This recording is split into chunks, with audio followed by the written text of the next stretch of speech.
सभी विधाओं का वैदुष्य है, असाधारण प्रतिभा है, असीमित वाग्मिता है और तर्कणा शक्ति गुरुदेव की इतनी है कि लगता है कि आज हम भव्य किसी समूह शरण में बैठे हैं और विषय के इतने विविध आयाम वहां प्रस्तुत होते हैं। जहां तक कहते हैं ना कि जहां ना पहुंचे रवि वहां पहुंचे कवि,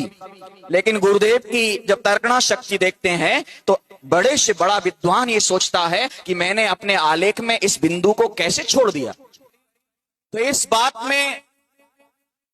कोई विवाद नहीं है। मैं समझता हूं कि सभी विद्वान जो यहां उपस्थित नहीं है वह भी इस बात पर सहमति रखते हैं कि यदि संगोष्ठी शब्द में जो सम उपसर्ग लगा हुआ है, जैसे हम कहें अच्छी तरह की गई गोष्ठी, वो सम उपसर्ग अगर किसी ने दिया है तो वह पूज्य गुरुदेव मुनि पुंगव श्री सुधासागर महाराज ने दिया है। हो सकता है कि गोष्ठियां हुई हैं, पहले भी हुई होंगी, लेकिन अगर गोष्ठियों की एक व्यवस्थित प्ररूपणा, गोष्ठियों की एक व्यवस्थित संयोजना मिली है तो वो पूज्य गुरुदेव मुनि पुंगव श्री सुधासागर महाराज ने प्रदान की है। जब हम बात करेंगे 20वीं सदी की बात करेंगे और 20वीं सदी का एक अंतिम दशक 10 वर्षों की बात करेंगे, 1991 से लेकर के सन 2000 मध्य की अगर हम बात करें तो 20वीं सदी में दो बातें उभर करके आती हैं जिन्होंने जैन धर्म की और जैन समाज की दशा को और दिशा को परिवर्तित किया है। उसमें सबसे बड़ी उपलब्धि यदि कोई है तो वह श्रमण संस्कृति संस्थान की स्थापना जो ईस्वी सन 1996 में पूज्य गुरुदेव ने की, उनकी पावन प्रेरणा से हुई।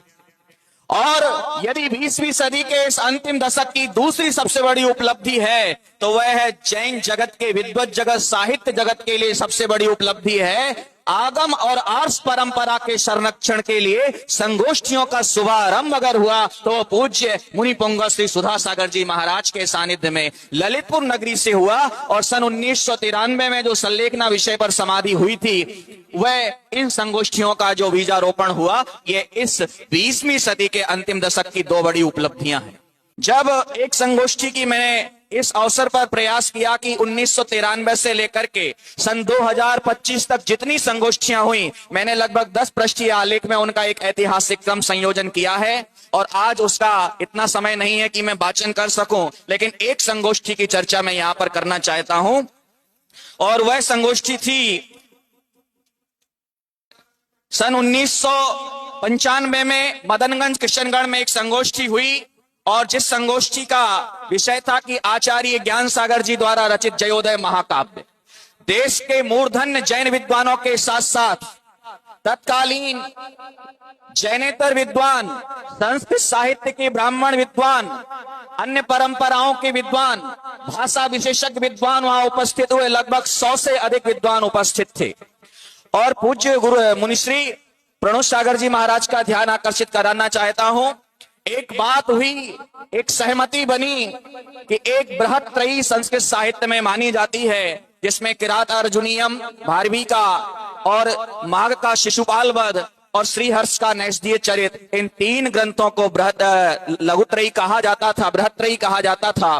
तो एक सहमति बनी कि आज से सभी विद्वानों ने यह सर्वमान्य सहमति बनाई कि इन 3 ग्रंथों के साथ पूज्य आचार्य ज्ञान सागर जी महाराज, जिन्होंने ग्रस्त अवस्था में पंडित भूरामल जी के रूप में जो जयोदय महाकाव्य लिखा था, आज से उन 3 ग्रंथों के साथ साथ इसको भी सम्मिलित किया जाए और बृहत चतुष्टयी की स्थापना हुई। मैंने जब आलेख वाचन के लिए गया तो मन में एक विचार आया कि सुधासागर महाराज की संगोष्ठी में जाना किसी भी बड़े विश्वविद्यालय की पीएचडी से भी बड़ा मान है। और इसलिए लगभग 800-900 प्रश्नों को मैंने आद्योपांत पढ़ा कि गुरुदेव की संगोष्ठी में जा रहा हूं।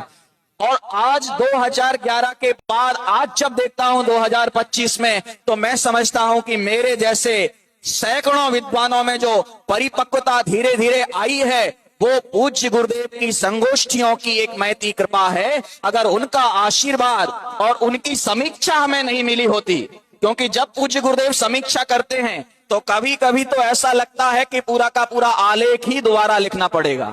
और जिसके आलेख की गुरुदेव ने समीक्षा कर दी, लगता है उसका आलेख लेखन सफल हो गया। और जिसका नाम, क्योंकि गुरुदेव की अविस्मरणीय मेधा शक्ति मैंने देखी है, लगभग 16 आलेखों की समीक्षा जब वो करते हैं तो विद्वान का नाम और उसके विषय के साथ एक बार में वो समीक्षा करते चले जाते हैं।